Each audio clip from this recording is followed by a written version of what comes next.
So ಗೆಳೆಯರೆ, ಭಾರತದ submarine ಅಂದರೆ ಜಲಾಂತರ್ಗಾಮಿ ನೌಕೆಗಳು ಹಾಗೂ ಭಾರತದ ಬ್ರಹ್ಮೋಸ್ಗಳನ್ನು ಇನ್ನಷ್ಟು ಅಪಾಯಕಾರಿ ಮಾಡುವ ಮಾರಕ ಪ್ಲಾನ್ ಈಗ ಬೆಳಕಿಗೆ ಬಂದಿದೆ. ಇದರಲ್ಲಿ ಪ್ರಾಜೆಕ್ಟ್ 75 ಸಬ್ಮರೀನ್ಗಳು ಬ್ರಹ್ಮೋಸ್ ಕ್ಷಿಪಣಿಯೊಂದಿಗೆ ಸಜ್ಜುಗೊಳ್ಳಲಿದೆ. ಹೌದು ಗೆಳೆಯರೆ, ಭಾರತೀಯ ಸೇನೆಗೆ 6 ಸಂಖ್ಯೆಯಲ್ಲಿ P-75 ಸಬ್ಮರೀನ್ಗಳು ಸೇರಲಿವೆ. ಅವೆಲ್ಲವುಗಳಲ್ಲಿ ಬ್ರಹ್ಮೋಸ್ನ ಎಂಥ ಒಂದು ವರ್ಷನನ್ನು ಅಳವಡಿಸಲಾಗುತ್ತಿದೆ ಅಂದರೆ ಇದರಿಂದ ಅದು ಸಬ್ಮರೀನ್ನ ಒಳಗಿನಿಂದ ಅಂದರೆ ನೀರಿನ ಒಳಗಿನಿಂದ ದಾಳಿ ಮಾಡ್ತದೆ.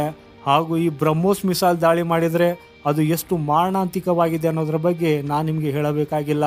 ಹಾಗೂ ನಾವಿಲ್ಲಿ ಬ್ರಹ್ಮೋಸ್ ಮತ್ತು AIP ತಂತ್ರಜ್ಞಾನವನ್ನು ಹೊಂದಿರುವ ಸಬ್ಮರೀನ್ ಬಗ್ಗೆ ಮಾತಾಡ್ತಾ ಇದ್ದೇವೆ.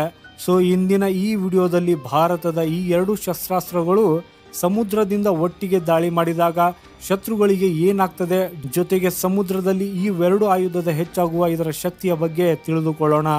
ಸೊ ಈ ಇಂಟ್ರೆಸ್ಟಿಂಗ್ ವಿಡಿಯೋನ ಕೊನೆವರೆಗೂ ನೋಡಿ.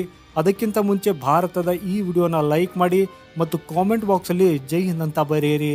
ಹಾಗೂ ನೆನಪಿರ್ಲಿ ಗೆಳೆಯರೆ, ಜೈ ಹಿಂದ್ ಅಂತ ಬರೆಯೋದು ನಮ್ಮ ದೇಶಕ್ಕೆ ಗೌರವದ ವಿಷಯ. ಸೊ ಗೆಳೆಯರೆ, ಪ್ರಾಜೆಕ್ಟ್ 75 ಅಡಿಯಲ್ಲಿ ಭಾರತೀಯ ನೌಕಾಪಡೆಗೆ ಒಟ್ಟು 6 ಸಬ್ಮರೀನನ್ನು ನಿರ್ಮಿಸಲಾಗುತ್ತಿದೆ. ಈ ಯೋಜನೆಯ ಉದ್ದೇಶವು ಭಾರತೀಯ ನೌಕಾಪಡೆಯ ಸಬ್ಮರೀನ್ ಪಡೆಯ ಬಲವನ್ನು ಹೆಚ್ಚಿಸುವುದಾಗಿದೆ. ಪ್ರಾಜೆಕ್ಟ್ 75 ಮುಖ್ಯ ಉದ್ದೇಶವೆಂದರೆ ಆಧುನಿಕ ಅಟ್ಯಾಕ್ ಕ್ಲಾಸ್ ಸಬ್ಮರೀನ್ಸ್ ಅನ್ನು ಅಭಿವೃದ್ಧಿಪಡಿಸುವುದು. ಇದು ಉತ್ತಮ ಸ್ಟ್ರೈಕ್ ಮತ್ತು ಕಣ್ಗಾವಲು ಸಾಮರ್ಥ್ಯಗಳನ್ನು ಹೊಂದಿದೆ. ಆದರೆ ಒಮ್ಮೆ ನೀವು ಕಲ್ಪನೆ ಮಾಡಿ ನೋಡಿ, ಇದರಲ್ಲಿ ಬ್ರಹ್ಮೋಸ್ ಮಿಸೈಲ್ ಅನ್ನು ಅಳವಡಿಸಿದರೆ ಆಗ ಈ 2 ಸೇರಿಸಿದ ನಂತರ ಅದರ ಶಕ್ತಿಯ ವ್ಯಾಪ್ತಿಯು ಏನಾಗಿರಲಿದೆ ಅನ್ನೋದನ್ನ. ಸೊ ಅದರ ಬಗ್ಗೆ ಆಮೇಲೆ ತಿಳಿದುಕೊಳ್ಳೋಣ. ಅದಕ್ಕಿಂತ ಮುಂಚೆ ಈ ವಿಡಿಯೋದಲ್ಲಿ ನಾವು ಈ ಸಬ್ಮರೀನ್ಗಳ ಶಕ್ತಿಯ ಬಗ್ಗೆ ತಿಳಿದುಕೊಳ್ಳೋಣ. ಸೊ ನೋಡಿ ಗೆಳೆಯರೆ, 75 ಅಡಿಯಲ್ಲಿ ನಿರ್ಮಿಸಲಾಗುತ್ತಿರುವ ಸಬ್ಮರೀನ್ಗಳು ಏರ್ ಇಂಡಿಪೆಂಡೆಂಟ್ ಪ್ರೊಪಲ್ಷನ್ ಸಿಸ್ಟಮ್ಗಳಾಗಿರ್ತವೆ. ಅಂದರೆ AIP ಸಿಸ್ಟಮ್ ಇರುವ ಸಬ್ಮರೀನ್ಗಳು ಆಗಿರ್ತವೆ. ಇದರಿಂದಾಗಿ ನೀರಿನ ಅಡಿಯಲ್ಲಿ ಹೆಚ್ಚು ಸಮಯದವರೆಗೆ ಅದಕ್ಕೆ ಕಾರ್ಯನಿರ್ವಹಿಸುವುದಕ್ಕೆ ಸಾಧ್ಯವಾಗುತ್ತದೆ. ಹಾಗಾದರೆ ಈ AIP ಅಂದರೆ ಏನು? ಸೊ ನೋಡಿ, ನಮ್ಮ ಜಲಾಂತರ್ಗಾಮಿ ನೌಕೆಗಳು ತಮ್ಮ ಬ್ಯಾಟ್ರಿಗಳನ್ನು ರಿಚಾರ್ಜ್ ಮಾಡಲು ನಿಯಮಿತವಾಗಿ ಮೇಲ್ಮೈಗೆ ಬರಬೇಕಾಗ್ತದೆ. ಯಾಕಂದರೆ ಇದರಿಂದ ಡೀಸೆಲ್ ಇಂಜಿನನ್ನು ಪ್ರಾರಂಭಿಸುವುದಕ್ಕಾಗಿ. ಆದರೆ AIP ಸಿಸ್ಟಮ್ ಡೀಸೆಲ್ ಎಲೆಕ್ಟ್ರಿಕ್ ಸಬ್ಮರೀನು ಮೇಲ್ಮೈಯ ಅಗತ್ಯವಿಲ್ಲದೆ ಶಕ್ತಿಯನ್ನು ಉತ್ಪಾದಿಸುತ್ತದೆ. ಇದು ನೀರಿನ ಅಡಿಯಲ್ಲಿ ಆಕ್ಸಿಜನ್ನ ಉತ್ಪಾದಿಸಲು ಅಥವಾ ಯಾವ ಜಲಾಂತರ್ಗಾಮಿ ನೌಕೆಗಳನ್ನು ದೀರ್ಘಕಾಲದವರೆಗೆ ಮರೆ ಮಾಡಬಹುದು ಅನ್ನೋದನ್ನು ಬಳಸುವ ಸಾಮರ್ಥ್ಯವನ್ನು ಹೊಂದಿದೆ. ಗೆಳೆಯರೆ, AIP ಸಿಸ್ಟಮ್ ಕಾರ್ಯನಿರ್ವಹಣೆಯು ಶಾಂತವಾಗಿದ್ದು ಇದರಿಂದಾಗಿ ಜಲಾಂತರ್ಗಾಮಿ ನೌಕೆಯ ಧ್ವನಿ ಪ್ರೊಫೈಲ್ ಕಡಿಮೆಯಾಗ್ಬಿಡ್ತದೆ ಮತ್ತು ಶತ್ರುಗಳ ಸೋನಾರ್ನಿಂದ ತಪ್ಪಿಸಿಕೊಳ್ಳಲು ಇದು ಸಮರ್ಥವಾಗಿವೆ. ಹಾಗೂ ಈ ವೈಶಿಷ್ಟ್ಯಗಳೊಂದಿಗೆನೇ ಬ್ರಹ್ಮೋಸ್ ಕ್ಷಿಪಣಿಯನ್ನು ಅದರಲ್ಲಿ ಅಳವಡಿಸಿದರೆ ಆಗ ಶತ್ರು ಅದರ ಮುಂದೆ ನಿಲ್ಲೋದಕ್ಕೆ ಹೆಚ್ಚು ಕಡಿಮೆ ಸಾಧ್ಯನೇ ಆಗುವುದಿಲ್ಲ. ಯಾಕಂದರೆ ಸಬ್ಮರೀನಿಂದ ಲಾಂಚ್ ಮಾಡಲಾಗುವ ಬ್ರಹ್ಮೋಸ್ ಮಿಸೈಲ್ ಭಾರತೀಯ ನೌಕಾಪಡೆಯ ಯುದ್ಧ ಸಾಮರ್ಥ್ಯಗಳನ್ನು ಆಧುನೀಕರಿಸುತ್ತದೆ ಹಾಗೂ ವೇಗವಾಗಿ ಬದಲಾಗುತ್ತಿರುವ ಯುದ್ಧ ಭೂಮಿಯ ಅಗತ್ಯಗಳಿಗೆ ಹೊಂದಿಕೊಳ್ಳುತ್ತದೆ. ಇದರ ವೇಗ, ನಿಖರತೆ ಮತ್ತು ರಹಸ್ಯವು ಭಾರತೀಯ ನೌಕಾಪಡೆಗೆ ಗಮನಾರ್ಹವಾದ ಕಾರ್ಯತಂತ್ರದ ಪ್ರಯೋಜನವನ್ನು ಒದಗಿಸುತ್ತದೆ.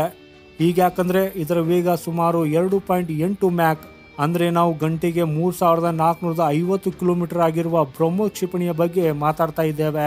ಬ್ರಹ್ಮೋಸ್ ಮಿಸೈಲ್ನ ಈ ವೇಗದಿಂದಾಗಿ ಅದನ್ನು ಟ್ರ್ಯಾಕ್ ಮತ್ತು ಇಂಟರ್ಸೆಪ್ಟ್ ಮಾಡೋದು ಕಷ್ಟವಾಗ್ಬಿಡ್ತದೆ. ಇದರ ರೇಂಜು 650 ಕಿಲೋಮೀಟರ್ಗಳವರೆಗೆ ಇದೆ. ಇದರಿಂದಾಗಿ ಇದು ಒಂದು ದೀರ್ಘ ಶ್ರೇಣಿಯ ದಾಳಿ ಮಾಡುವಂತಹ ಕ್ಷಿಪಣಿಯಾಗ್ಬಿಡ್ತದೆ. ಜೊತೆಗೆ ಯುದ್ಧ ತಂತ್ರದ ಕಾರ್ಯಾಚರಣೆಗಳಿಗೆ ಇದು ಸೂಕ್ತವಾಗಿಸುತ್ತದೆ. 300 kg ವಾರ್ ಹೆಡ್ ಅನ್ನು ತೆಗೆದುಕೊಂಡು ಹೋಗುವುದಕ್ಕೆ ಇದು ಸಮರ್ಥವಾಗಿದ್ದು ಇದರೊಂದಿಗೆ ಇನರ್ಷಿಯಲಿ ನ್ಯಾವಿಗೇಷನ್ ಸಿಸ್ಟಮ್ ಸೇರಿದಂತೆ ಉನ್ನತ ಮಟ್ಟದ ಗೈಡೆನ್ಸ್ ಸಿಸ್ಟಮ್ ಅನ್ನು ತಲುಪಿಸಲು ಸಮರ್ಥವಾಗಿದೆ. ಹಾಗೂ ಇದರ GPS ಇನ್ನಷ್ಟು ಇದನ್ನು ಮಾರಕವಾಗಿಸುತ್ತದೆ.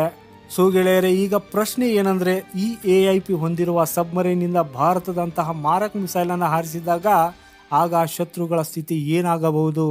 ಹಾಗೂ ಈಗ ಈ ಮಿಸೈಲನ್ನು P-75 ಸಬ್ಮರೀನಲ್ಲಿ ನಿಯೋಜಿಸಲಾಗುತ್ತಿದೆ. ಯಾಕಂದರೆ ಸಮುದ್ರ ತೀರದಲ್ಲಿರುವ ಶತ್ರುಗಳ ನೌಕಾನೆಲೆಯಾಗಿರಲಿ, 500ರಿಂದ 600 ಕಿಲೋಮೀಟರ್ ದೂರದ ಬೇಸ್ ಆಗಿರಲಿ ಅಥವಾ ಮಿಲಿಟರಿ ಬೇಸಿ ಆಗಿರಲಿ, ಅದು ಈ ಎಲ್ಲದರ ಮೇಲೆ ದಾಳಿ ಮಾಡಬಹುದು. ಸದ್ದಿಲ್ಲದ ಈ ಸಬ್ಮರೀನು ರೇಂಜಲ್ಲಿ ಹೋಗಿ ಶತ್ರುಗಳ ರೆಡಾರ್ಗೆ ಸಿಗದೆ ಮಾರಕವಾದ ಬ್ರಹ್ಮೋಸ್ ಕ್ಷಿಪಣಿಯನ್ನು ಲಾಂಚ್ ಮಾಡಿಬಿಡ್ತದೆ. ಶತ್ರುವಿನ ಡಿಫೆನ್ಸ್ ಸಿಸ್ಟಮ್ ಅನ್ನು ತಪ್ಪಿಸಿಕೊಳ್ಳುವಲ್ಲಿ ಕೂಡ ಇದು ಪರಿಣಿತವಾಗಿದೆ. ಈ ಕಾರಣದಿಂದಾಗಿ ಶತ್ರುಗಳು ಇದರಿಂದ ತಪ್ಪಿಸಿಕೊಳ್ಳಲು ಸಾಧ್ಯವಾಗುವುದಿಲ್ಲ. ಸೊ ಇದರಿಂದ ನೀವು ಊಹಿಸಬಹುದು ಇವೆರಡು ಒಟ್ಟಿಗೆ ಶತ್ರುಗಳ ಮುಂದೆ ಬಂದ್ಬಿಟ್ರೆ ಆಗ ಏನಾಗ್ತದೆ ಅನ್ನೋದನ್ನ. ಸೊ ಗೆಳೆಯರೆ, ಭಾರತದ ಈ ಯೋಜನೆ ನಿಮಗೆ ಇಷ್ಟವಾಗಿದ್ರೆ ವಿಡಿಯೋನ ಲೈಕ್ ಮಾಡಿ ಮತ್ತು ಕಾಮೆಂಟ್ ಬಾಕ್ಸಲ್ಲಿ ಜೈ ಹಿಂದ್ ಅಂತ ಬರೆಯಿರಿ.